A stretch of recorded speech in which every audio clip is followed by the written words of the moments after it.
పల్నాడు జిల్లాలో జగన్ పర్యటనకు సంబంధించి వివాదానికి దారితీసిన విషయం తెలిసిందే. ఆయన పర్యటనలో భాగంగా సింగయ్య అనే వృద్ధుడితో పాటు జయవర్ధన్ రెడ్డి అనే యువకుడు కూడా మరణించాడు. జగన్ ప్రయాణిస్తున్న వాహనం కింద పడి సింగయ్య మృతి చెందాడని పోలీసులు కేసు నమోదు చేశారు. మరోవైపు గుండెపోటుకు గురైన జయవర్ధన్ రెడ్డికి సరైన వైద్య సేవలు అందడంలో ఆలస్యం జరిగిందని, అందుకు జగన్ కాన్వాయ్ కారణమని ఆరోపణ కూడా వినిపించింది. ఇది వైఎస్ఆర్ కాంగ్రెస్ పార్టీకి డ్యామేజ్ చేసే విషయం. అయితే అనూహ్యంగా ఆ ఇరు బాధితుల కుటుంబాలు అడ్డం తిరిగి ప్రభుత్వంపై విమర్శలు చేశాయి. ఇది ఒక అత్యంత హాట్ టాపిక్గా మారుతోంది. దీని వెనుక చాలా అనుమానాలు కూడా కలుగుతున్నాయి. సింగయ్య డెత్ కేసు కొద్ది రోజుల కిందట వైఎస్ జగన్మోహన్ రెడ్డి పల్నాడు జిల్లాలో పర్యటించిన విషయం తెలిసిందే. ఒక వైసీపీ నేత విగ్రహ ఆవిష్కరణకి గాను ఆయన హాజరయ్యారు. ఇదే క్రమంలో సింగయ్య అనే వృద్ధుడు జగన్ ప్రయాణిస్తున్న కారు కింద పడి మరణించాడు అన్నది ఒక వీడియోలో వెలుగు చూసింది. దీంతో పోలీసులు జగన్మోహన్ రెడ్డిపై కేసు నమోదు చేశారు. ఆయన్ను ఈ కేసులో A2గా చేర్చారు. అయితే ఆయన వాహనం సైతం సీజ్ చేశారు. ఈ కేసులో జగన్మోహన్ రెడ్డి అరెస్టు తప్పదు అని అంతా భావించారు. సరిగ్గా ఇటువంటి టైంలో సింగయ్య భార్య జగన్మోహన్ రెడ్డిని కలవడం విశేషం. ఇప్పటికే ఆ కుటుంబానికి 10 లక్షల రూపాయల సహాయం అందించింది వైఎస్ఆర్ కాంగ్రెస్ పార్టీ.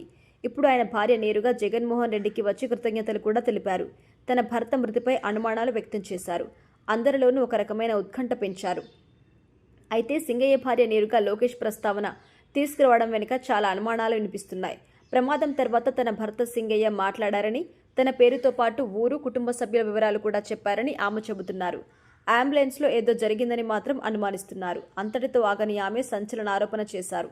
తన వద్దకి నారా లోకేష్ 50 మంది టీడీపీ మనుషులను పంపారని, మీ కులస్థులమేనని నమ్మబలికారని కూడా చెబుతున్నారు. అయితే ఆమె చిన్న లాజిక్ మిస్ అయ్యారు. సింగయ్య ఏ వాహనం కింద పడి మృతి చెందాడు అన్నది మాత్రం స్పష్టత ఇవ్వడం లేదు. దీనిపై రకరకాల అనుమానాలు కూడా వ్యక్తమవుతున్నాయి. పోలీసులు సైతం ప్రైవేట్ వాహనంలో అత్యవసరంగా తీసుకెళ్లకుండా అంబులెన్స్ వచ్చే వరకు వేచి ఉంచారన్నది కూడా చెప్పుకొచ్చారు.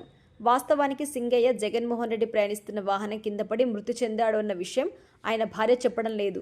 దీని వెనుక ఉన్న మతలబు ఏంటి అన్నది తెలియడం లేదు. ప్రమాదం అన్నాక పొరపాటున జరిగి ఉండొచ్చు, కానీ దానిని బయటపెట్టేందుకు జగన్మోహన్ రెడ్డి సాహసించడం లేదు. సింగయ్య భార్య సైతం తన భర్త ఏ వాహనం కింద పడి ప్రమాదానికి గురయ్యారో చెప్పడం లేదు. నేరుగా ఆమె లోకేష్పై విమర్శలు చేస్తుండడం మాత్రం అనుమానానికి తావిస్తుంది. దీని వెనక తప్పకుండా రాజకీయ కోణం ఉందని స్పష్టమవుతుంది. అయితే ఒక్క మాట మాత్రం నిజం. చనిపోయిన సింగయ్య వైసీపీకి అభిమాని, జగన్మోహన్ రెడ్డికి వీరాభిమాని. జయవర్ధన్ రెడ్డి అనే యువకుడు కూడా జగన్మోహన్ రెడ్డికి వీరాభిమాని. మరి ఆ కుటుంబాలు ఎలా మాట్లాడతాయో అందరికీ తెలిసిన విషయమే.